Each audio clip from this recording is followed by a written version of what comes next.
స్తోత్రమేసయ్య. ప్రియమైన దేవుని బిడ్డలారా, క్రీస్తు నామములో మీ అందరికీ సమాధానం కలుగును గాక. ఆమేన్. ప్రతి దినము దేవుని వాగ్దానం అని ఆత్మీయ చక్కటి కార్యక్రమంలో మిమ్మల్ని ప్రేమపూర్వకంగా ఆహ్వానిస్తున్నాను. దేవుని బిడ్డలారా, ఎలా ఉన్నారు? బాగున్నారు కదా? ఉదయాన్నే లేస్తున్నారా? ప్రార్థన చేసుకుంటున్నారా? మరి కాసేపు అయినా మరి దేవుని సన్నిధిలో ఆయన స్తుతిస్తున్నారా? ఆయన ఘనపరుస్తున్నారా?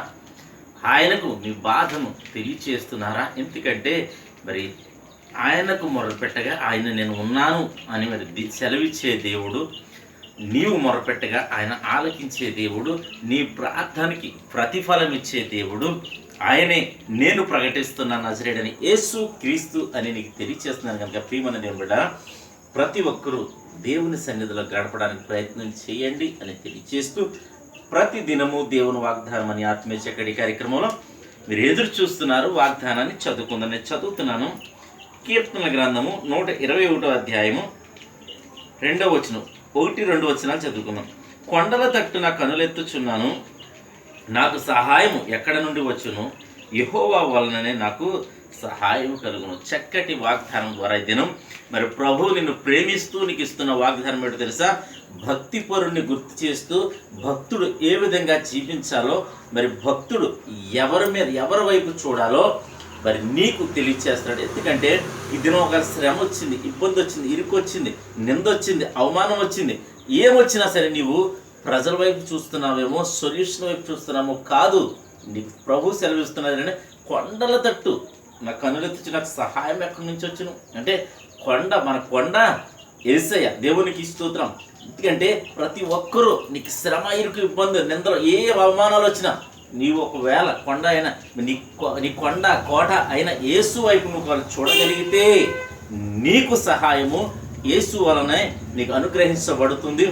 ఆయన నీకు సమాధానం ఇవ్వడానికి, క్షేమం ఇవ్వడానికి, స్వస్థత ఇవ్వడానికి, మరి నిన్ను దీవించడానికి మరి ఆయన సంసిద్ధంగా ఉన్నాడు. ఇంకేమంటే నీకు రక్షణ అనుగ్రహించడానికి, అలాగే నీకు పాప క్షమాపణ. ఎందుకంటే నేను ఏం పాపం చేసినట్టే మానవుడు నీతిమంతుడు లేడు, ఒక్కడును లేడు అని బైబిల్ సెలవిస్తుంది. ఎందుకంటే మానవుడు స్వభావ సిద్ధంగా అంటే మరి స్వభావ సిద్ధంగా ఒకవేళ కర్మఫలాలు కాకపోవచ్చు, ఒకవేళ చేతుల ద్వారా చేయకపోవచ్చు, చూపుల ద్వారా చేయకపోవచ్చు, క్రియల ద్వారా చేయకపోతే స్వభావంలో కూడా మానవుడికి మరి పాపం ఉంటుంది కనుక పాపపు ఆలోచనలు, పాపపు తలంపులు అనేకమైనవి మానవుని పట్టి పీడిస్తున్నాయి కనుక మానవుడు కేవలం పాపే గనక మరి ఆ పాపిని రక్షించడానికే, శాపం నుంచి పాపం నుంచి విడిపించి నిన్ను మోక్షాన్ని చేర్చడానికి మరి ఆయన దిగి వచ్చిన దేవుడు.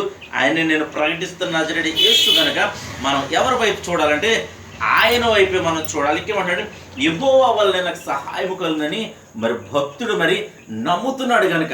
ఎందుకంటే నా కొండ కోట అయిన యేసు వైపు నేను చూస్తున్నాను, నాకు సహాయం ఎక్కడి నుంచి వస్తుందంటే యెహోవా వల్లనే నాకు సహాయం వస్తుందని మరి దేవుడు భక్తుడు ద్వారా తెలియచేస్తున్నాడు కనుక ఈ వాగ్దానము నిన్ను ప్రేమించి దేవుడు ఇస్తున్నాడు. ఎందుకంటే ఆయన నమ్మదగిన వాడు, గొప్ప దేవుడు, నీ ఎడల ఆయన దయగలిగిన దేవుడు కనుక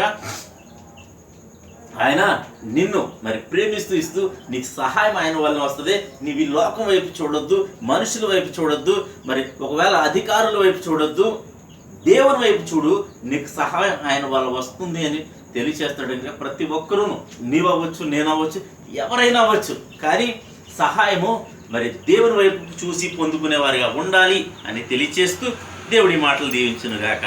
ఆమెను ప్రార్థన చేసుకుందాం. స్తోత్రము తండ్రి, వందనాలు యేసయ్య. ప్రతి దినము దేవుని వాగ్దానం అని ఆత్మీయ చక్కటి కార్యక్రమంలో తండ్రి మీరు ఇస్తున్న వాగ్దానమునికే నీకు స్తోత్రాలు.